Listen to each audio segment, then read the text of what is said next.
Jalí. 1, 2, 3. Hola, ¿cómo están? Mi nombre es Lázaro Daniel, pertenezco a Rosal Organizado, una asamblea de vecinos de el barrio Lastarria y Bellas Artes. Vamos a estar conversando y queremos invitarlos, ¿verdad?, a este espacio de conversación, discusión de temas políticos, culturales, sociales. Vamos a estar cada semana con una persona o activista precisamente de los temas que han surgido a raíz del movimiento social del 18 de octubre y lo que sería el proceso constituyente. Hoy día nos acompaña, ¿verdad?, Paulina Bravo. Ella es abogada de la Universidad de Valparaíso. Ella es experta en derechos humanos y presidenta precisamente del Observatorio de Derechos Sexuales y Reproductivos de las personas con discapacidad, UODISEX. Ella además es consejera también de la Asociación de Abogadas Feministas, ABOFEM. ¿Cómo estás, Paulina? Muy bien, está exquisito el día. Sí, hoy día tenemos un día con solcito, pero también con un poquito de nube. Yo quiero partir como la entrevista después de toda esa presentación, ¿verdad? Que uno siempre parte con ese currículum grande, con un detalle súper íntimo, que en algún momento te lo comenté. Yo la primera vez que escuché hablarte a ti fue en la presentación de un documental que se llama Yes We Fuck, que trata precisamente, para los que no lo han visto, ¿verdad?, trata precisamente sobre el derecho al libre ejercicio de la sexualidad de las personas con diversidad funcional. Y yo tengo grabado una cosa que tú dijiste ahí, porque decían, bueno, a la gente, ¿verdad?, con diversidad funcional se le infantiliza con respecto a la sexualidad. Y tú dijiste, no cachan nada. No es cierto. Entonces yo te quiero preguntar, esto fue el 2015, entonces yo te quiero preguntar, bueno, ¿los chilenos seguimos sin cachar nada con respecto a este tema? Lamentablemente sí. Siguen sin cachar nada. Y ese seguir sin cachar nada significa poner una lápida a una cosa tan natural y tan bonita y tan rica como el ejercicio de la sexualidad. Entonces, creo yo que tiene una gran cuota de egoísmo, ¿no? Porque sabemos que el ejercicio de la sexualidad produce una felicidad muy distinta a las otras felicidades. Y si la gran mayoría de los chilenos adultos saben de qué se trata, ¿por qué privar de ese placer, de esa felicidad tan distinta a los adultos que tenemos discapacidad? O sea, y ahí yo creo que es sumamente importante entender la sexualidad como en términos de calidad de vida. De hecho, hay algunos países que hasta consideran indicadores relacionados con esto. Y yo menciono esto porque en alguna entrevista tú dijiste, bueno, yo si partí con el activismo es precisamente para mejorar mi calidad de vida. Entonces sí, ahí yo te quiero preguntar, ¿cómo surgió? Así como cuál es la historia atrás de este observatorio, ¿verdad? O DISEX, ¿cómo surgió la idea? ¿Cuáles fueron como las primeras trabas que te topaste, etcétera? Mira, la idea surge desde mi vuelta de Ginebra como delegada por el Ministerio de Justicia para la rendición del primer examen de Chile respecto del cumplimiento de la Convención sobre los Derechos de las Personas con Discapacidad. De las observaciones más relevantes que se hicieron por ese comité de expertos a nuestro país, está precisamente esta inmovilidad del Estado hacia promover el ejercicio de la sexualidad y de los derechos reproductivos de las personas con discapacidad. De hecho, nuestro país es uno de los que todavía contempla, a mi juicio, como una práctica soterrada de eugenesia, la esterilización, también a mi juicio forzada, de las mujeres con discapacidad particularmente. En Chile incluso se ha esterilizado a la fuerza a adolescentes con discapacidad. Entonces, luego de eso, soy abogada litigante y por esa época tuve una causa bien dramática, bien lamentable, donde una mamá con discapacidad auditiva tuvo a su guagüita en un hospital en Punta Arenas. Y de inmediato el equipo que asistió al parto hizo la denuncia a los tribunales de familia porque esta criatura recién nacida estaba expuesta a un peligro grave, cuál era la discapacidad de la madre.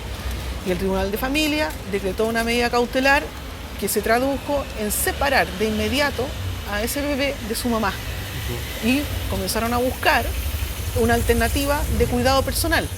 La alternativa que había era el padre, pero el padre también presentaba una discapacidad auditiva, por lo tanto no fue no fue una persona apropiada a juicio del tribunal para que tuviese el cuidado personal de ese bebé. Nos demoramos 8 días en revertir la medida porque los jueces de allá, de Punta Arenas, habían sido en su mayoría capacitados. Lamentablemente la causa al inicio cayó en manos de un juez que no tenía esta preparación sobre el nuevo paradigma, sobre la discapacidad, sobre la humanización de las personas con discapacidad. Y la jueza que revisó la medida decretó, por supuesto, de inmediato que se dejara sin efecto, volvió la criatura al lado de su mamá y además señaló expresamente en su resolución que el Servicio de Salud de Punta Arenas había incurrido en un acto discriminatorio fundado en la discapacidad de esa persona. Entonces eso fue un hito desde lo jurídico, ¿no? Pero además con las consecuencias graves que significa que a un bebé recién nacido se le saque del lado de la mamá. Es el periodo más importante, es una criatura que viene recién llegando al mundo y se le recibe de esa manera. El peligro para ti es tu mamá, así que te vamos a sacar del lado de ella. Y juntos esos dos elementos, las observaciones del comité de expertos y esta causa que no era la primera, pero sí la detonante para hacer algo. Y entonces yo invité a distintas personas de distintas áreas, harto académico, harta matrona, harto abogado. Los invité por si acaso, a ver si querían partir conmigo en un desafío que significaba golpear la mesa de una sociedad que negaba el ejercicio de los derechos sexuales y reproductivos de una población por siglos marginada. Y me dijeron que sí. Y partimos precisamente con la presentación del documental Yes We Fuck, que es un documental muy interesante, que por cierto está censurado en las redes sociales. Muestra mucho sexo explícito. No sabía. Oye, mira, yo me quedo con algo bien importante de lo que tú dices. De hecho, que tú lo tienes, me parece, en tu Twitter. Esto de diversidad es humanidad, ¿ya? Sí. Que es muy bonito, de hecho, también. Porque pensaba lo siguiente. Leí algunas de las causas que tú defendías. Y una de las cosas que tú hablabas era cómo se diferenciaba la infantilización, ¿verdad?, de las personas con diversidad funcional o discapacidad de lo que era la rehabilitación, o hablabas como de ese término. Entonces, ¿a qué te querías referir un poquito como con eso? Es como una mirada distinta, entiendo yo. Lo que pasa es que se trata de dos conceptos absolutamente distintos. Es decir, en Chile se da el fenómeno, y voy a hablar de Chile porque estamos acá, porque este fenómeno se da también en otros países de la región. Una persona como tú, como cualquiera de los que están aquí presentes y de los que están viendo este programa, no presenta una discapacidad. Y por consiguiente es una vida totalmente regular, pololea, se casa o no se casa, tiene o no tiene relaciones sexuales, va al colegio, va a la universidad, en fin, y adquiere una discapacidad y su vida cambia radicalmente, porque pasa de ser un adulto que estaba desarrollándose en la sociedad a transformarse automáticamente en un niño sujeto de protección y respecto del cual el resto de la sociedad toma las decisiones. Y eso es muy grave, porque es un abanico perverso de vulneraciones a un ser humano que ha adquirido una discapacidad que lo que requiere en realidad es que se le garantice una rehabilitación para que pueda seguir haciendo su vida tal como la venía haciendo, solo con algunos ajustes que sean necesarios para que su discapacidad no se transforme en una inhabilitación para participar socialmente. Pero es solo eso. No se le puede transformar en un niño porque ya alcanzó su madurez, y menos aún, que es algo que es muy habitual en nuestro país, menos aún se le puede pretender declarar interdicto, porque las personas con discapacidad en Chile se les declara interdictas por cualquier razón, por razones muy fútiles. Y declarar interdicta a una persona significa asesinarla civilmente, y eso es responsabilidad del Estado, porque mantiene instituciones jurídicas decimonónicas, preguerra, pre-Primera Guerra Mundial. Entonces son totalmente contradictorias con los principios elementales de derechos humanos. Y ahí yo creo que me quedo también con la imagen de la infantilización, ¿verdad?, de las personas con discapacidad, porque también dentro de un país como el nuestro, ¿verdad?, donde la diversidad en general, ¿verdad?, todavía no se acepta, de plano, yo lo diría así.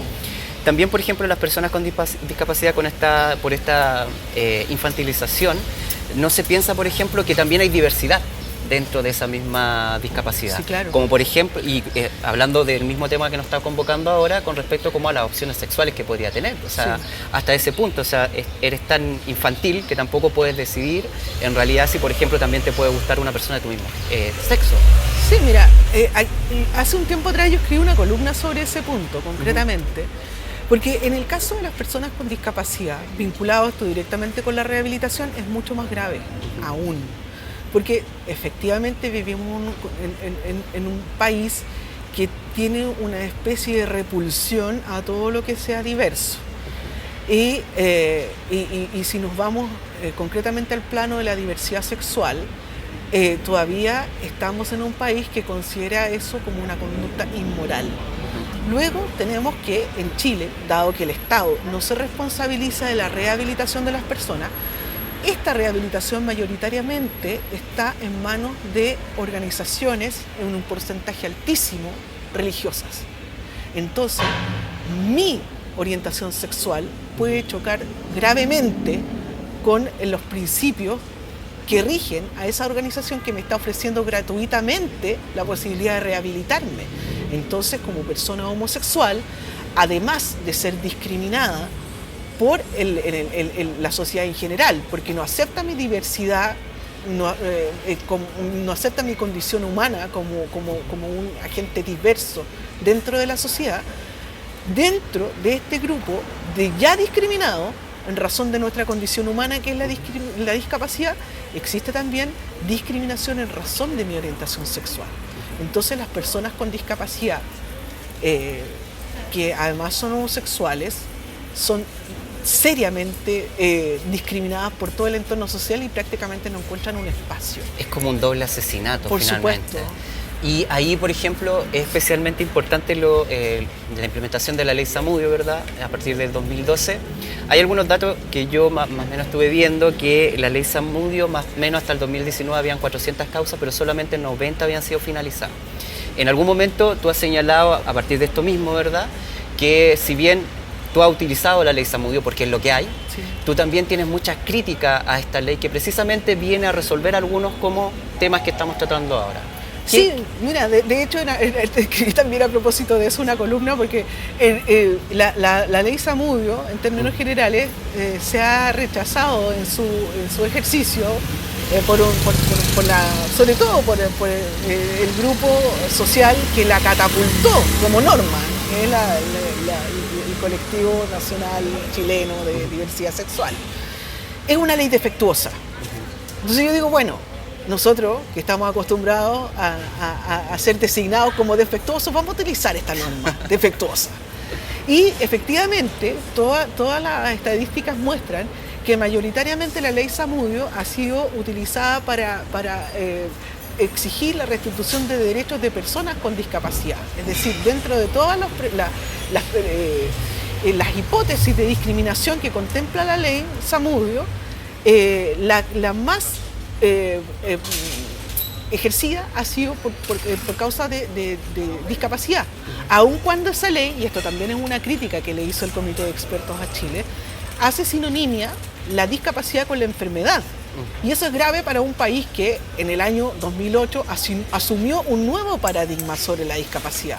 Pasó de un paradigma médico rehabilitador, donde sí se consideraba como una enfermedad la discapacidad, a un paradigma social y de derechos humanos, donde las personas con discapacidad somos reconocidas como sujetos de derecho y ya totalmente desplazados en el concepto de sujetos de asistencia. Pero el comportamiento de Chile es totalmente contradictorio con eso, ¿no? ¿Te parece si seguimos avanzando? Claro que sí, pues. Paulina, mira, tú, mientras avanzamos por acá, estábamos hablando precisamente como de estos compromisos internacionales que tiene Chile. Y tú tajantemente has dicho más de una vez, bueno, yo lo único que le pido al Estado chileno es que se haga cargo de los compromisos que ha establecido internacionalmente. Entonces yo te quiero hacer la pregunta, ¿dónde está hoy día, para ti, verdad, el Estado no está cumpliendo precisamente con estos compromisos? Bueno, yo creo que una prueba más manifiesta y más cercana está en la discusión que se está dando si otorgar o no escaños reservados a eventuales constituyentes con discapacidad. El Estado de Chile, así como ocurre en este caso, que es meramente ejemplar, tiene la tendencia seria a cerrar la puerta a la participación de las personas con discapacidad. Y eso es grave porque implica un incumplimiento de una norma expresa que Chile se dio a sí mismo al suscribir la Convención sobre los Derechos de las Personas con Discapacidad. Y no solo la Convención, Chile además se obligó al suscribir el protocolo facultativo, que es el instrumento anexo a un pacto de derechos humanos que lo traducen obligatorio. Esto no es una mera declaración de principio. Aquí hay una norma obligatoria que debe ser cumplida y Chile simplemente ha omitido su cumplimiento. Sí, de hecho yo esta semana estuve leyendo en Radio Bio Bio, había un artículo que precisamente se hablaba precisamente sobre esta discusión y esta persona que era un doctor en ciencias sociales, ¿verdad?, decía, bueno, no podemos estar comparando la reserva de cupos para los pueblos originarios con la reserva de cupos para las personas que están con discapacidad. Y él cuestionaba eso y decía, bueno, los pueblos originarios, ¿verdad?, llevan años de reivindicación sobre sus derechos, en cambio, las personas con discapacidad no se resuelve a través de la Constitución, ese era su argumento, sino que a través de las leyes. ¿Tú qué opinas de eso? Mira, yo tuve la oportunidad de leer esa lamentable columna, porque además el autor, se hace denominar un doctor en ciencias sociales, conoce bien poco del cambio paradigmático que Chile tuvo respecto de la discapacidad.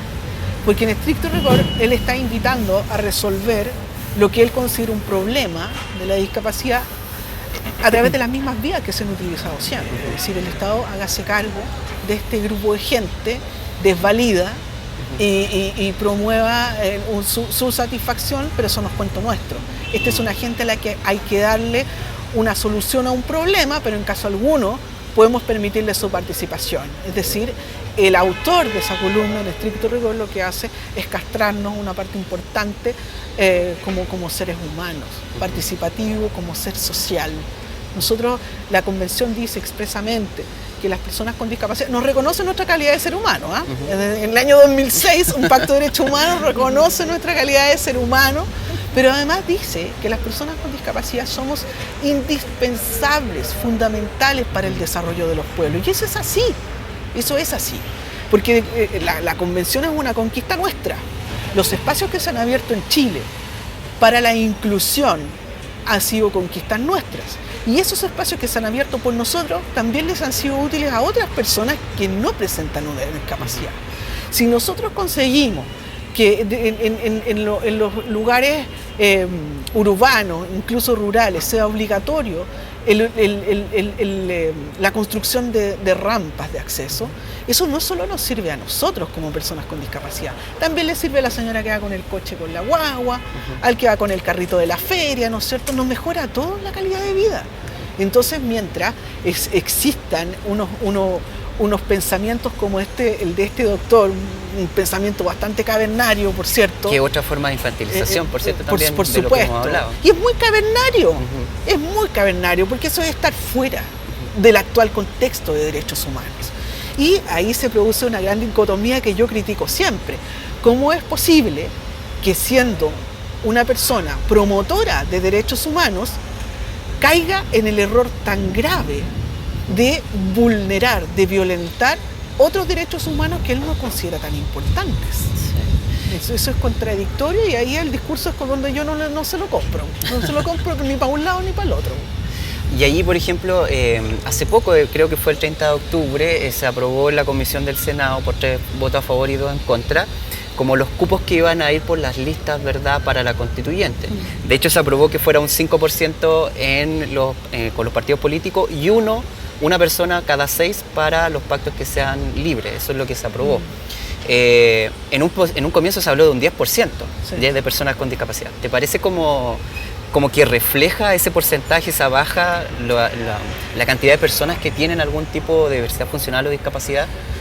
Mira, a diferencia de lo que ocurre con todas las otras diversidades, en este mismo momento, si yo te digo en Chile hay un 20% de personas con discapacidad, al terminar esta frase, lo más probable es que el porcentaje haya aumentado, porque la discapacidad no está determinada por el nacimiento, la discapacidad incluso está determinada por la globalización.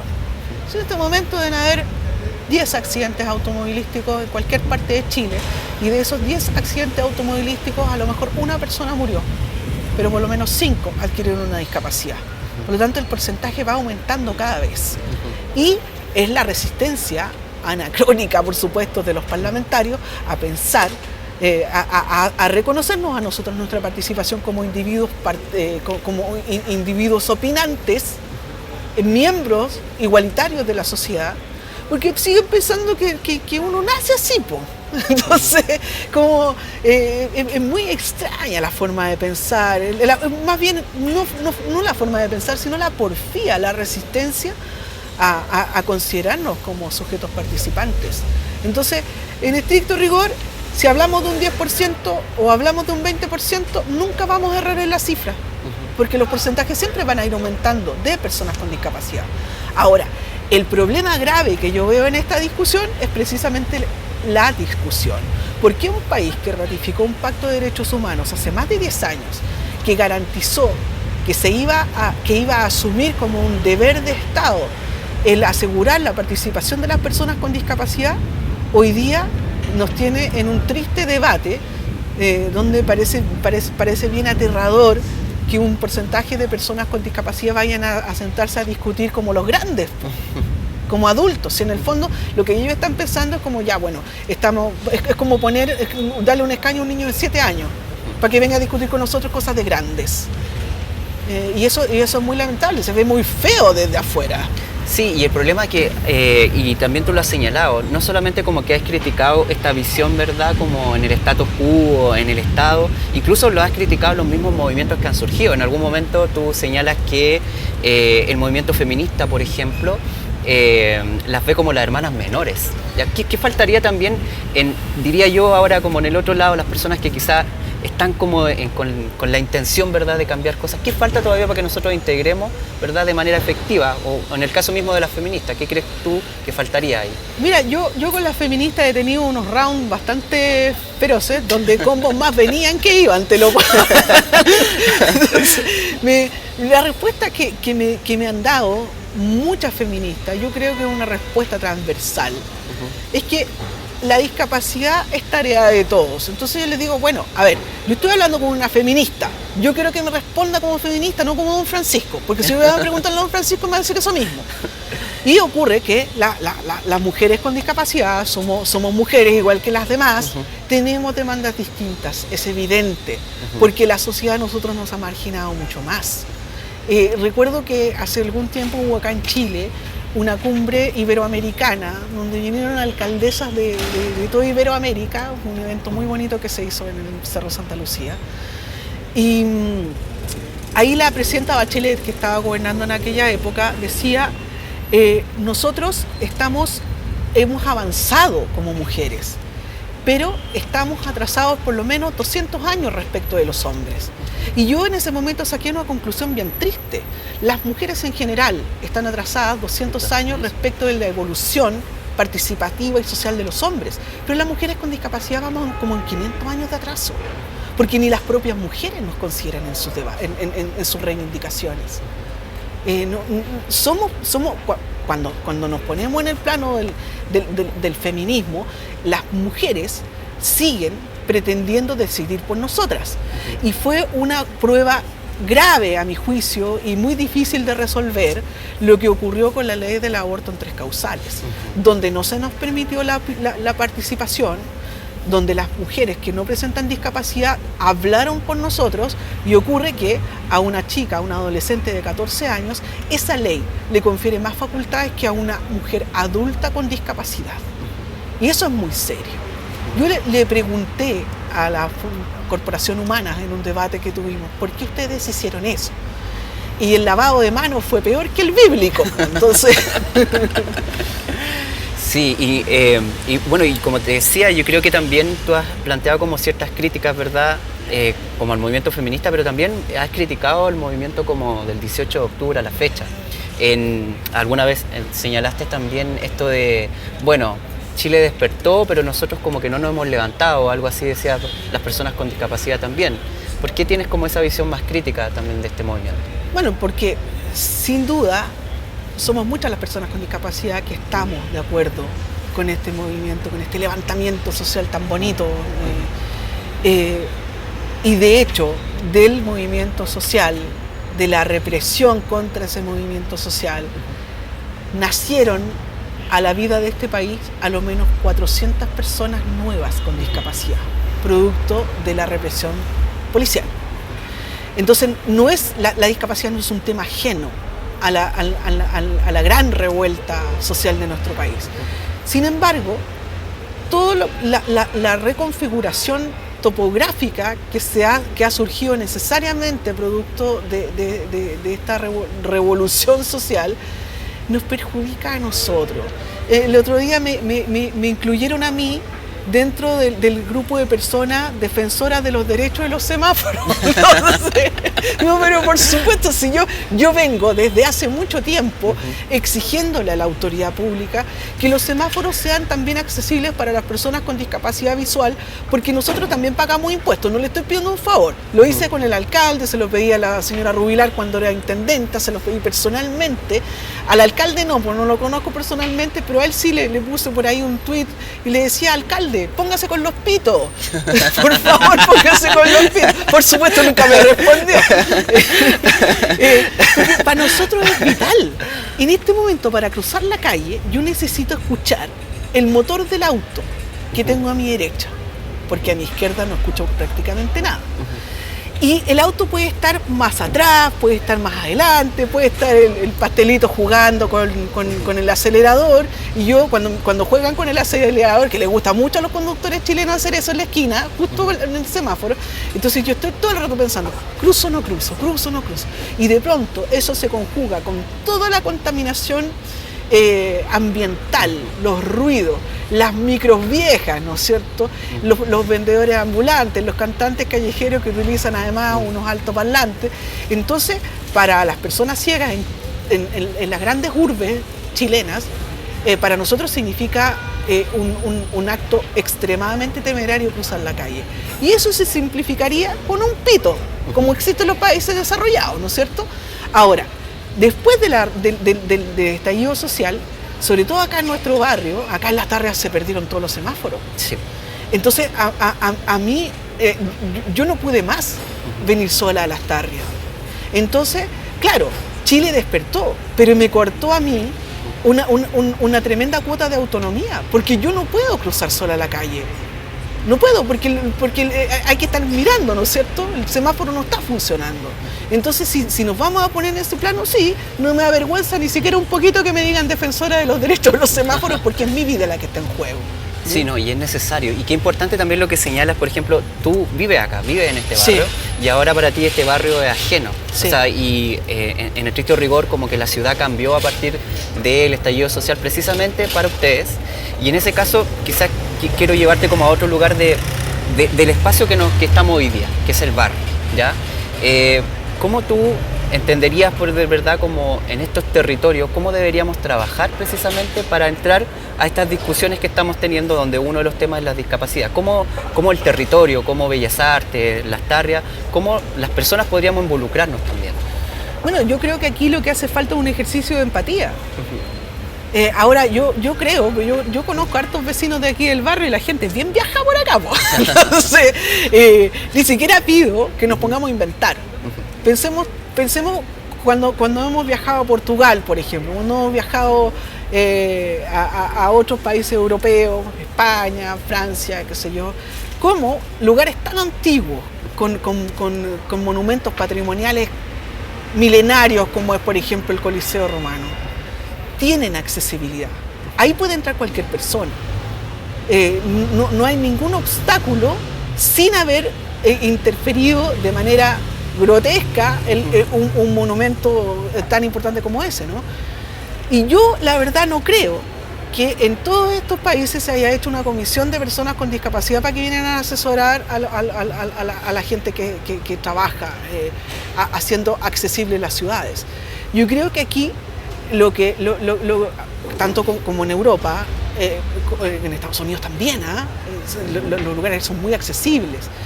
Es por un ejercicio de empatía que aquí en Chile no existe.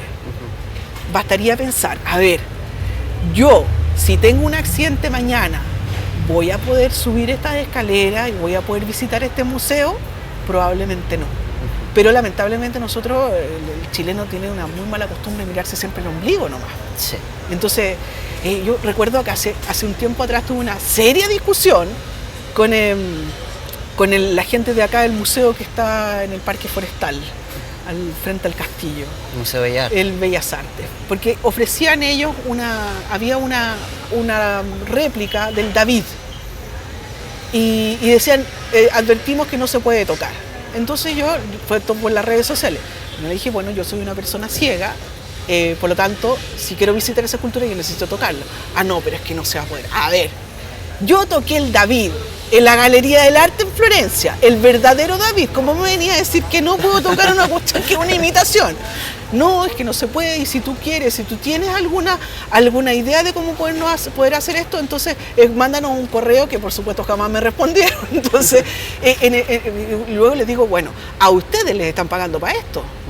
Y es deber de la sociedad empatizar con la diferencia, porque es simple, en este país cabemos todos. No puede ser que en un país que se considere pro derechos humanos, inclusivo, a puertas del desarrollo, siga sobrando gente.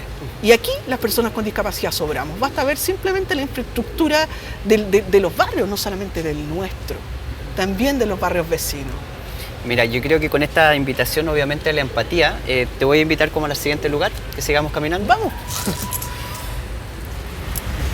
Oye, mira, hemos conversado hartos temas, hemos caminado acá por el barrio, y lo hemos tocado este tema, pero tangencialmente.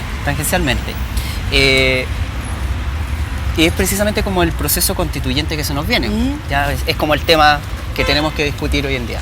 Entonces yo te quiero sacar un poquito como de tu lugar de expertise, ya, porque nosotros sabemos que tú tienes como toda esta experiencia que bien has demostrado con respecto como a la diversidad, ¿verdad?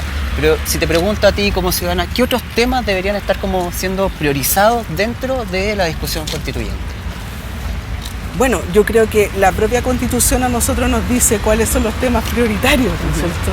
O sea, yo creo que la Constitución actual aprisiona tanta propiedad que nos corresponde a todos, que necesariamente un constituyente que represente por lo menos mi ideario político y social debería tomar este texto que nosotros tenemos como Constitución, desgranarlo grano por grano y pulverizarlo para transformarlo.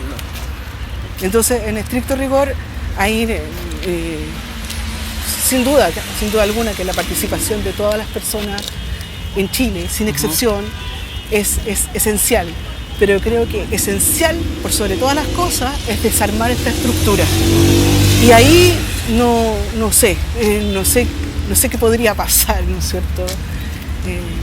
Se necesita también algún alto grado de expertise para desarmar lo que nosotros tenemos, porque los ideólogos de este candado social que le llamamos Constitución fueron muy hábiles y lo abarcaron todo.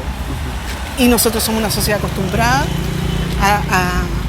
a esas reglas duras, pétreas que nos impusieron. O sea, yo, al menos como a título personal, siento como que la Constitución, uno de los problemas que tiene es precisamente que nos ha tratado también a nosotros como ciudadanos, como personas de segunda, de tercera, pero además nos ha quitado también como ese ejercicio de poder discutir ciertos temas. Hay pocos espacios de participación donde realmente las personas puedan discutir y presentar esto para cambiar algunas de las leyes medulares que tenemos en el país. Por supuesto, o sea, aquí se le ha tenido mucho miedo al ejercicio de los plebiscitos.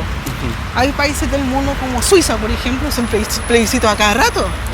Se lo consultan todo a la ciudadanía. Y fíjate que ese mismo ejercicio a ellos les ha permitido ser una ciudadanía preparada.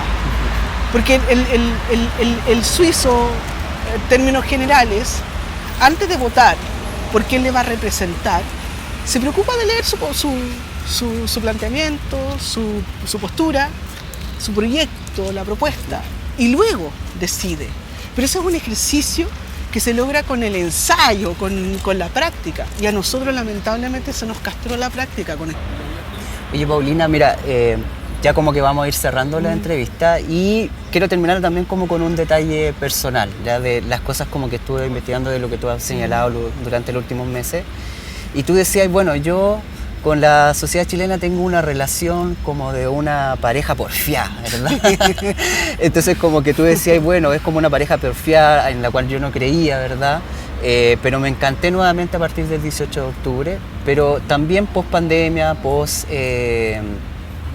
estallido, yo también como que se me fue yendo este enamoramiento. Entonces mi pregunta hoy día, ¿verdad? Porque esto lo señalaste hace un par de meses, mi pregunta sería, bueno, Paulina Bravo, luego por ejemplo de este gran triunfo de la prueba, etcétera, ¿te has volvido a encantar? ¿Te has volvido a enamorar de la sociedad chilena? Sí, sí, de hecho, pero con esa suspicacia que te da la desilusión constante. Yo apostaba entre mis amigos al 80-20, esa era mi apuesta. Y fue tan maravilloso el triunfo que yo esa noche fui a la Plaza de la Dignidad. Y cuando llegué ahí, de pronto, estaba lleno por supuesto, yo fui con mi bastón, no fui con la perrita. Y de pronto toda la gente se abrió el espacio. Yo entré de una manera tan fácil, llegué hasta el caballo. Y las personas ahí fueron súper respetuosas.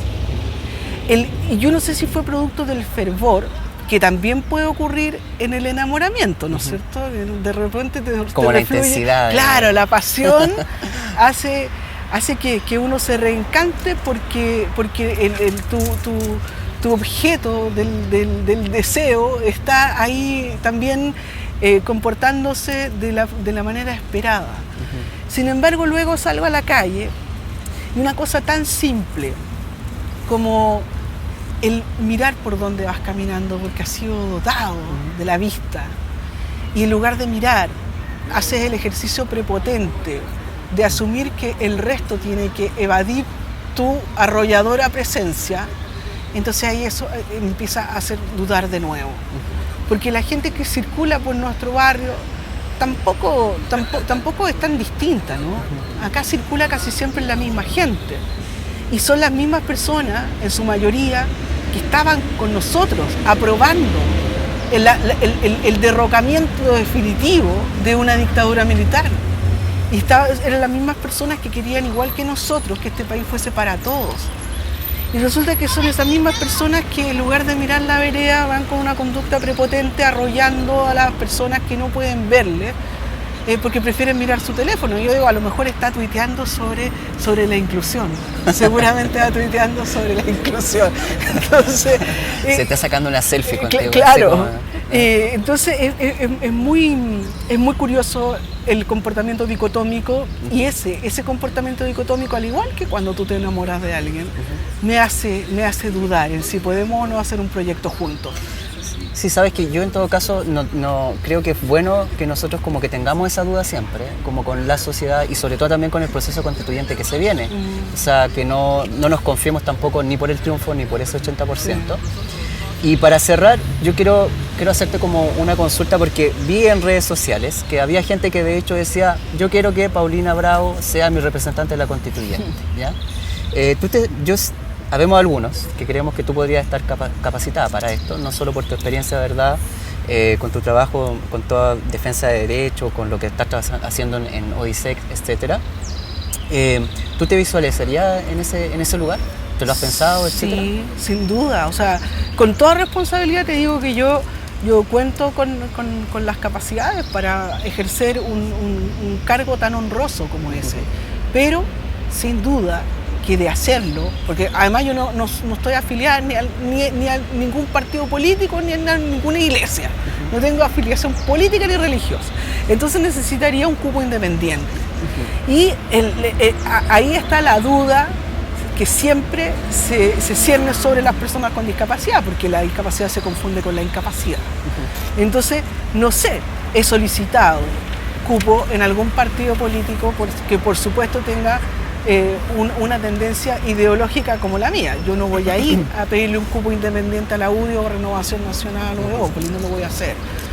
pero no sé si mi experiencia, si mi trayectoria le será suficiente a un partido de izquierda como para decir, sí, mira, en realidad acá tenemos una buena candidata y vamos a respaldar de verdad su candidatura.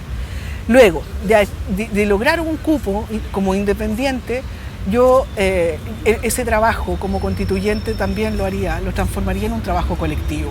Es decir, yo tengo una expertise sobre una materia determinada, que son los derechos humanos, la discapacidad. Pero hay otros temas para los que se necesita el pensamiento colectivo. Yo creo que esta es una súper buena oportunidad. Ojalá todos los constituyentes pudiesen armar un equipo de gente, que es la gente que los catapultó, les dio esa responsabilidad tremenda y honrosa de reconstruir la estructura normativa de un país, de nuestro país, pudiesen también formar equipos de trabajo para que la mayor cantidad de gente pueda participar, porque son solo 150 cupos. Sí. Entonces, ahí estaríamos, Primavera Huelen Rosal estaría como constituyente tras bambalinas. Oye, yo quiero como ya cerrar como esta entrevista, me quedo como con tus palabras finales, sobre todo con lo que señalas con cambiar un poco la lógica, porque tú dices, bueno, yo soy experta en este tema y de ser constituyente también se necesita cambiar la lógica y que sea como colectivo. Quiero agradecerte como el tiempo hoy día de estar como en este espacio, ha sido nuestra primera entrevistada. Y a las personas que nos están viendo les voy a señalar que vamos a estar en las redes sociales, vamos a estar en Instagram, Facebook y canal de YouTube de Rosal Organizado. Este jueves también a las 18 horas en Radio Touch y finalmente también vamos a estar en el cable operador Mundo Pacífico. ¿Ya? Gracias, hasta luego. Muchas gracias por la entrevista. No, gracias. Lo he pasado muy bien, lo he pasado muy bien. Estuvo muy buena, muy bonita, muy bonita. Sí. Lo he pasado muy bien. Sí. Lo he pasado muy bien, de verdad. Oye, le vamos a sacar el jugo a esta entrevista, le vamos a dar por todos los lados que podamos. Se tiene que excusar.